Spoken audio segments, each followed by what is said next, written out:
भागदौड़ भरे इस संसार में यदि कोई चीज शीतलता प्रदान करती है तो वो है महात्मा बुद्ध की कहानियां। इससे पहले कि आप इस कहानी में खो जाएं, इस चैनल को सब्सक्राइब जरूर कर लें। तो चलिए कहानी शुरू करते हैं।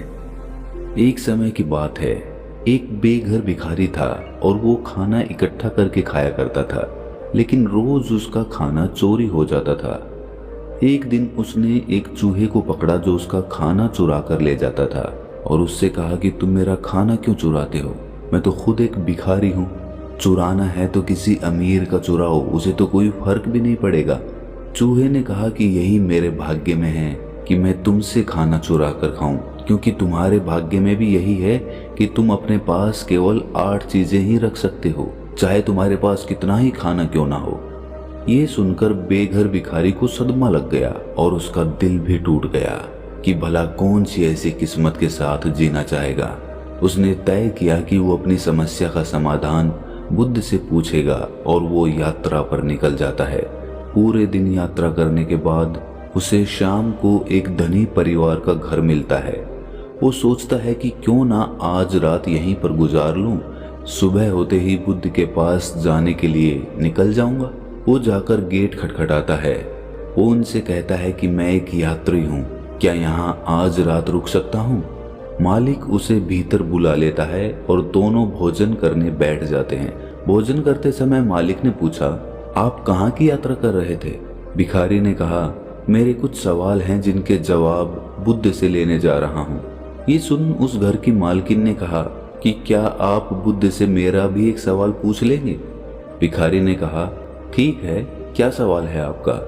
वो कहती है कि मेरी 16 साल की बेटी है, वो बोल नहीं सकती। आप उनसे पूछना कि हम ऐसा क्या करें कि वो बोलने लग जाए। अगले दिन वो उन्हें आश्रय देने के लिए शुक्रिया अदा करके यात्रा के लिए निकल जाता है। वो फिर अपनी यात्रा शुरू करता है। आगे जाकर उसे एक पहाड़ों का झुंड मिलता है जिसे उसे पार करना होता है। उसे वहाँ एक जादूगर मिलता है। वो भिखारी उससे कहता है कि क्या आप मेरी इन पहाड़ों को पार करने में मदद करेंगे? जादूगर उसे अपनी छड़ी पर बिठाकर पहाड़ पार करा देता है। जादूगर उससे पूछता है कि कहाँ जा रहे हो? भिखारी कहता है, बुद्ध से मिलने। जादूगर कहता है कि क्या तुम मेरे लिए एक सवाल उनसे पूछ सकते हो? भिखारी कहता है, हाँ बताइए क्या सवाल है। तब जादूगर कहता है कि मैं पिछले 1000 साल से स्वर्ग जाने का इंतजार कर रहा हूँ। मैंने सारी शिक्षा प्राप्त कर ली है। तुम बुद्ध से पूछना कि स्वर्ग जाने के लिए अब मुझे क्या करना होगा। भिखारी सवाल सुनकर फिर आगे यात्रा शुरू कर देता है। कुछ दूर चलने के बाद उसे एक नदी मिलती है। वो उसके लिए रुकावट होती है क्योंकि वो नदी गहरी होती है जिसे पार करना उसके लिए मुश्किल होता है। लेकिन सौभाग्य से उसे एक कछुआ मिल जाता है और उसे वो नदी पार कराने लगता है। नदी पार कराते समय वो भिखारी से पूछता है कि तुम कहाँ जा रहे हो? वो कहता है कि मैं बुद्ध के पास कुछ सवालों के जवाब लेने जा रहा हूँ। कछुआ कहता है कि मेरा भी एक सवाल है। भिखारी कहता है, क्या? बताओ। कछुआ कहता है कि मैं 500 साल से एक ड्रैगन बनने का इंतजार कर रहा हूँ। मेरी शिक्षा के अनुसार मुझे अब तक तो ड्रैगन बन जाना चाहिए था। क्या तुम पूछ सकते हो मुझे अभी और कितना समय लगेगा? भिखारी कहता है, ठीक है, और उसके बाद नदी पार करके फिर से यात्रा शुरू कर देता है और अंत में वो बुद्ध के मठ के यहाँ पहुंच जाता है और मन ही मन सोचता है कि आज मैं महान बुद्ध से मिल ही लूंगा। वो पूरे आनंद और उत्साह से मठ के अंदर जाकर बुद्ध को प्रणाम करता है और कहता है कि मैं एक भिखारी हूँ, मेरे कुछ सवाल हैं, मैं उनके जवाब लेने के लिए आया हूँ। बुद्ध कहता है कि ठीक है, लेकिन मैं सिर्फ 3 ही सवालों के जवाब दूंगा। बेघर भिखारी कहता है, लेकिन मेरे तो 4 सवाल हैं। बुद्ध कुछ उत्तर नहीं देते। अब भिखारी सोच में पड़ जाता है कि क्या करे। तब वो बड़े ध्यान से उस कछुए के बारे में सोचता है जो 1000 साल से ड्रैगन बनने का इंतजार कर रहा है। उसे कितनी तकलीफ हुई होगी। फिर वो उस जादूगर के बारे में सोचता है जो 1000 साल से स्वर्ग जाने के इंतजार में जी रहा है। और फिर वो उस लड़की के बारे में सोचता है कि उसके आगे की पूरी जिंदगी पड़ी है, उसका बोलना कितना जरूरी है। बिना बोले कैसे वो अपनी जिंदगी जिएगी। और फिर वो खुद को देखता है और सोचता है कि मैं तो एक भिखारी हूँ, मैं तो वापस जाकर भीख मांग सकता हूँ, मेरा क्या है, मेरा तो कुछ भी नहीं बदलेगा। लेकिन इनके सवालों का जवाब जरूरी है, इनका सब कुछ बदल सकता है। जब उसने दूसरे की समस्या के बारे में सोचा तो उसे खुद की दिक्कतें कम लगने लगी। अतः उसने अंत में निर्णय लिया कि वो उन तीनों के सवालों का उत्तर पूछेगा। सबसे पहले उसने उस कछुए के बारे में पूछा। बुद्ध ने कहा वो कछुआ अपना ढांचा छोड़ने के लिए तैयार नहीं है। जब तक वो उसे नहीं छोड़ेगा तब तक वो ड्रैगन नहीं बन सकता। फिर उसने उस जादूगर के बारे में पूछा। बुद्ध ने कहा कि उसकी छड़ी एक आसरे की तरह है जो उसके स्वर्ग जाने में बाधा बन रही है। उसे वो हमेशा अपने हाथ में रखता है।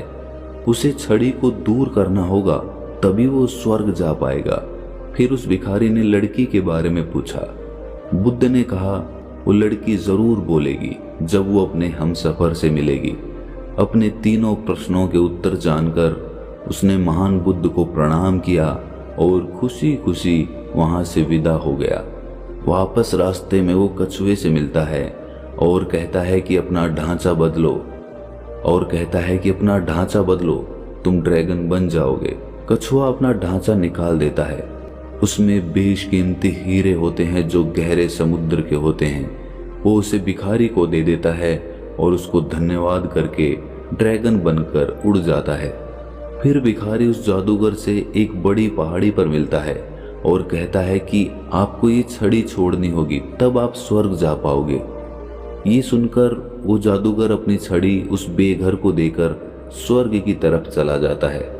अब भिखारी के पास कछुए का दिया हुआ धन था और जादूगर की शक्तिशाली छड़ी थी जिसमें बैठकर वो उस घर को जाता है जहां उसने रात गुजारी थी। उस भिखारी को देखकर उसके परिवार वाले बहुत खुश होते हैं कि उन्हें उनका जवाब मिलेगा। भिखारी कहता है कि आपकी बेटी बोल पाएगी जब उसे उसका हमसफर मिलेगा। उसी क्षण उनकी बेटी नीचे आकर कहती है, क्या ये वही आदमी है जो पिछले हफ्ते आया था? ये सुन उसके माता पिता हैरान हो जाते हैं। वो लड़की की आवाज सुनकर बहुत खुश थे। वो उस बेघर इंसान की तरफ देखते हैं। ये वही हमसफर था। उसके बाद वो दोनों की शादी करा देते हैं, जिसके बाद दोनों खुशी खुशी रहने लगते हैं। अतः इससे हमें ये शिक्षा मिलती है कि हम जो कुछ भी अच्छा कार्य करते हैं वो किसी न किसी रूप में लौटकर हमारे पास ही आता है। इसलिए बेकार की चिंता छोड़िए, अच्छे काम और अच्छे कर्म करिए।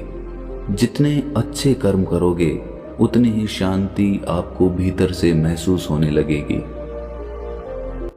अथर्ववेद से स्थापत्य वेद आया है, जिसमें से हम लोग अर्थशास्त्र, इकोनॉमिक्स, शिल्प कला आदि की पढ़ाई करते हैं। तो इसमें क्या पढ़ाया जाता था? इसमें